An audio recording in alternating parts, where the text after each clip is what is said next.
Kalau batu diem, kalau manusia bergerak.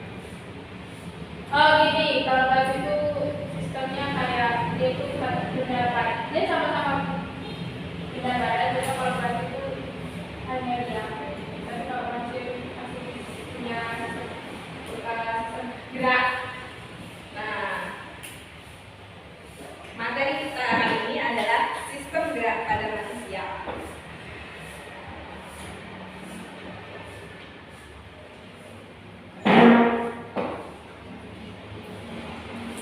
Ada yang tahu apa itu sistem gerak? Motor.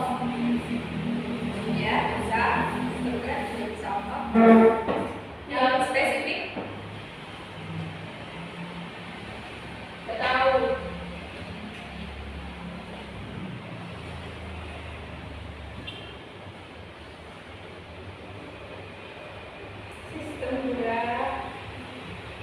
Sistem gerak atau sistem muskuloskeletal adalah sistem pada tubuh yang memberikan manusia atau tubuh kita kemampuan untuk bergerak. Selain memberikan kemampuan bergerak pada tubuh, sistem gerak pada manusia juga dapat mendukung bentuk postur tubuh, menahan berat badan, hingga menjaga stabilitas pergerakan tubuh. Singkatnya, sistem gerak pada manusia tidak hanya membantu tubuh dalam bergerak,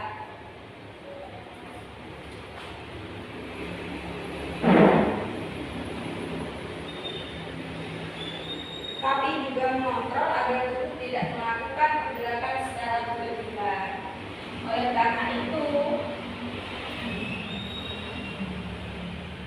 tubuh kita mempunyai yang namanya sistem gerak.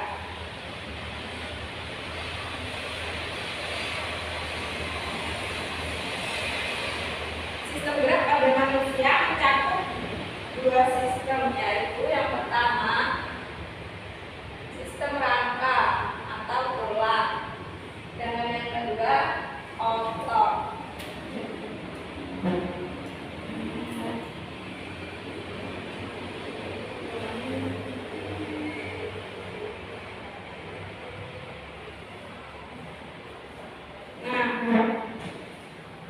Pada rangka manusia tersusun dari tulang-tulang yang saling berhubungan dengan jumlah kurang lebih 206 tulang yang menyusun tubuh kita. Seluruh tulang tersebut membentuk suatu sistem yang disebut sistem rangka. Rangka manusia terletak di dalam tubuh dan dibungkus otot. Rangka dalam disebut endoskeleton, sedangkan rangka luar disebut exoskeleton. Ada yang tahu tulang ini disebut sebagai alat gerak apa?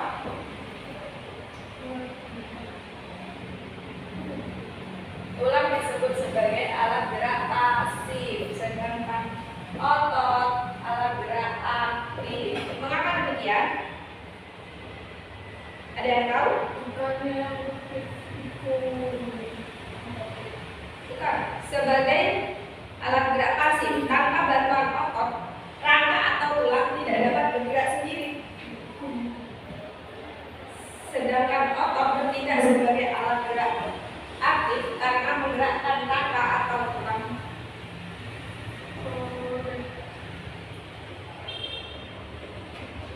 Nah, ada yang ditanyakan? Paham ya? Kita lanjut materi. Dalam rangka manusia, tulang itu jenisnya ada dua. Tulang rawan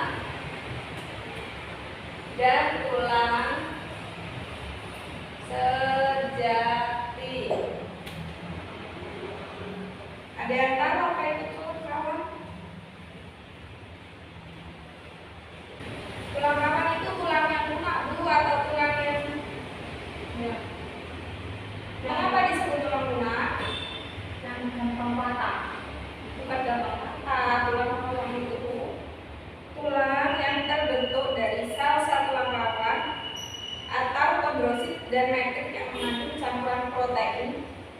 dan polisakarida atau kolagen. Tulang rawan banyak mengandung kolagen.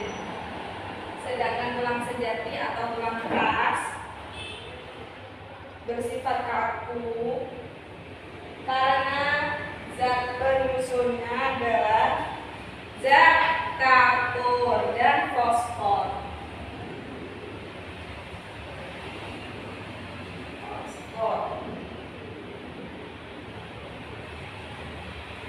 Zat kapur dan fosfor menyebabkan tulang menjadi keras dan tidak lentur. Proses pengerasan pada tulang dipengaruhi oleh vitamin D bekerja sama dengan kelenjar anak domba atau paratiroid yang berfungsi mengatur kadar zat kapur dan fosfor dalam darah. Tulang keras berasal dari tulang rawan yang mengalami proses pengulangan yang disebut osifikasi. Bentuk-bentuk tulang. Bentuk-bentuk tulang ada tulang pipi, terus tulang pipa, tulang pendek. Ada yang tahu apa itu tulang pipi? Tulang pendek? Bukan. Bukan tulang pipi ya. Tulang pipi, bukan tulang pipi, oke? Tulang pipi berbentuk pipi dan lebar. Di dalamnya berongga seperti spons serta berisi sumsum merah sebagai tempat pembentukan sel darah merah dan sel darah putih. Contohnya tulang usus, tulang rusuk, tulang dada, tulang belikat, dan tulang tengkorak.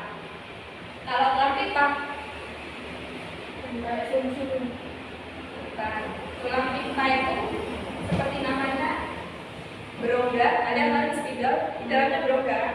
Nah, seperti itu tulang pipa. Contohnya tulang pipa itu tulang lengan, tulang hasta, tulang paha, tulang beling, tulang ruas-ruas jari, dan tulang kaki. Kalau tulang pendek ada yang tahu? Siapa yang bisa jawab? Jari. Tulang ekor. Tulang ekor. Bukan. Tulang pendek itu adalah tulang berbentuk bulat pendek dan di dalamnya berisi sumsum merah, terbentuk dari jaringan tulang yang mempunyai sifat ringan dan kuat. Contohnya ruas-ruas tulang belakang, tulang-tulang pergelangan tangan, dan tulang pergelangan kaki. Nah, terus kelainan pada tulang. Kelainan pada tulang itu ya, fraktura,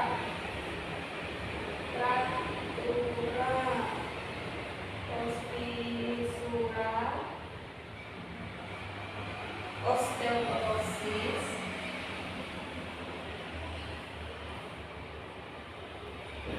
sporosis,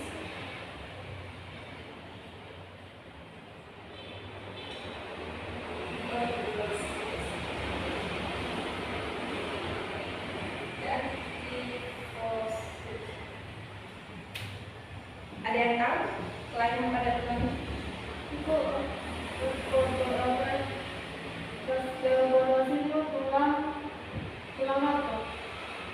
Ya, bisa. Jadi terletaknya di tulang rawan itu? Bukan. Tulang rawan itu kayak contoh itu kayak kamu punya adik bayi di rumah. Nah, itu tulangnya itu masih rawan, masih. Oh, Bedanya itu.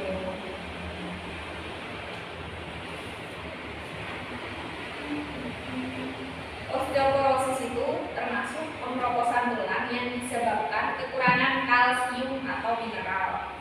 Tahu kan?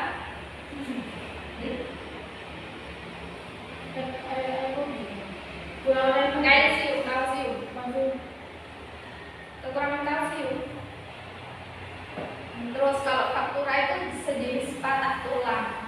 Patah tulang itu ada dua, ada patah tulang tertutup dan patah tulang terbuka. Kalau patah tulang tertutup itu patah tulang tapi tidak sampai merobek kulit. Tapi kalau patah tulang terbuka itu tulangnya menonjol menonjol sampai robek kulit. Nah, itu. Kalau visura itu hampir sama, tapi itu keretakan, tidak sampai patah tulang. Kalau ini skoliosis ini keadaan tulang belakang miring ke samping. Sedangkan lordosis ini keadaan tulang belakang terlalu membungkuk. Ada yang di gambarnya sebenarnya. Kalian bisa lihat nih gambarnya. Tulang belakang. Jadi untuk menjaga agar tulang kita tetap sehat, dimulai dari sejak ini kita jaga supaya tulang belakangnya itu normal. Terus kita masuk ke materi yang kedua ya, materi otot. Alat gerak aktif. Otot merupakan alat gerak aktif karena otot menggerakkan tulang. Ada yang tahu macam-macam otot?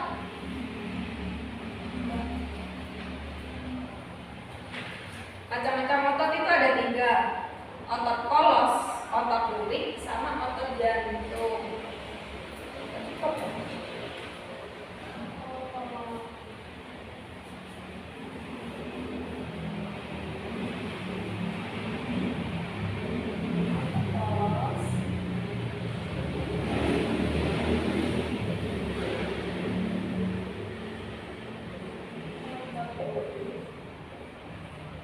Dan otot jantung. Ada yang tahu? Otot polos berbentuk gelendong dengan kedua ujung runcing, memiliki satu inti sel yang terletak di tengah. Otot polos menyusun alat-alat tubuh bagian dalam seperti saluran pencernaan, pembuluh darah, saluran kelamin, dan dinding rahim. Cara kerja otot polos ada yang tahu?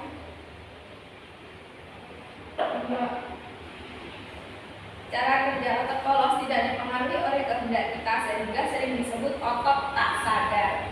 Otot polos memiliki gerakan yang lambat tetapi teratur dan tidak cepat lelah. Yang kedua, otot lurik. Otot lurik berbentuk silindris dan memiliki banyak inti sel yang terletak di pinggir. Otot lurik memiliki bagian gelap dan terang, berselang-seling sehingga terlihat unik. Otot lurik melekat pada rangka atau tulang sehingga disebut otot rangka. Ujung otot lurik ada yang melekat pada tulang, disebut tendon urat otot. Ada juga yang melekat pada kulit. Kerja otot lurik dipengaruhi oleh kehendak atau kemampuan otak sehingga disebut otot sadar. Yang ketiga, otot jantung merupakan otot istimewa yang membentuk jantung. Struktur otot jantung menyerupai otot lurik, tetapi bercabang dan memiliki banyak inti sel di tengah. Kerja otot jantung tidak dipengaruhi oleh kehendak otak atau di luar perintah otak.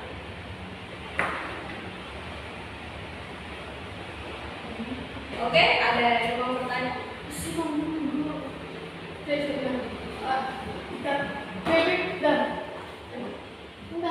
Ayo, siapa yang mau bertanya?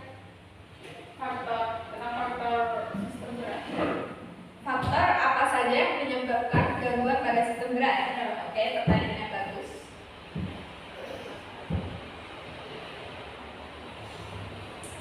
Kelainan pada sistem gerak disebabkan oleh berbagai faktor, antara lain genetik, infeksi, kerusakan pada otak seperti stroke, cedera atau kecelakaan, gangguan atau kerusakan saraf termasuk saraf tulang belakang dan saraf tepi, gangguan metabolisme, efek samping obat-obatan tertentu atau keracunan. Ada yang ditanyakan lagi? Kenapa maksudnya itu penyebab kerusakan pada otak itu akibatnya kerusakan pada otak ada ya seperti stroke. Nah itu penyebabnya kok bisa sampai stroke? Apa maksudnya apa hubungannya sama sistem gerak? Karena itu merupakan kelainan pada otak. belakang yang mempengaruhi koordinasi gerakan tubuh. Jadi otot kecil itu adalah penyeimbang atau yang gerakan tubuh. Oke, jelas? Jelas. Saya mau tanya, apakah otot menjadi apa? Sistem utama pada tubuh? Sistem utama gerak maksudnya. Iya. Pada tubuh. Sistem gerak itu terdiri dari dua. Sistem gerak aktif sama sistem gerak pasif. Kalau otot itu adalah sistem gerak aktif. Tanpa otot tulang tidak akan bisa bergerak. Begitupun sebaliknya. Antara tiga otot itu yang paling berperan utama di otot itu yang mana? Yang paling berperan utama Yang paling berperan dalam sistem gerak.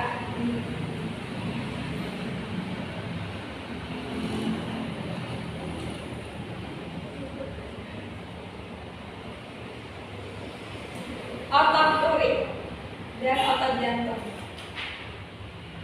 Berarti kan nggak ada otot polos yang nggak ada.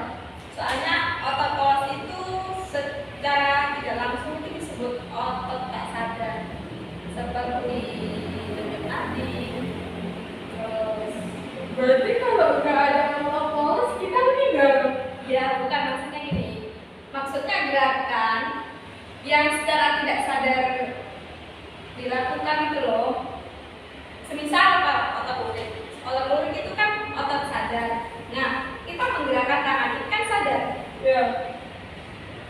Nah itu semuanya penting.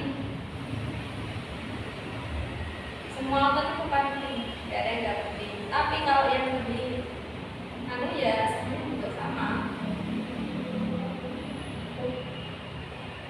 Dan paham? Paham.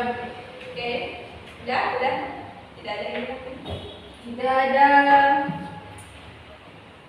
Oke, materi kali ini akan saya tutup. Assalamualaikum warahmatullahi wabarakatuh.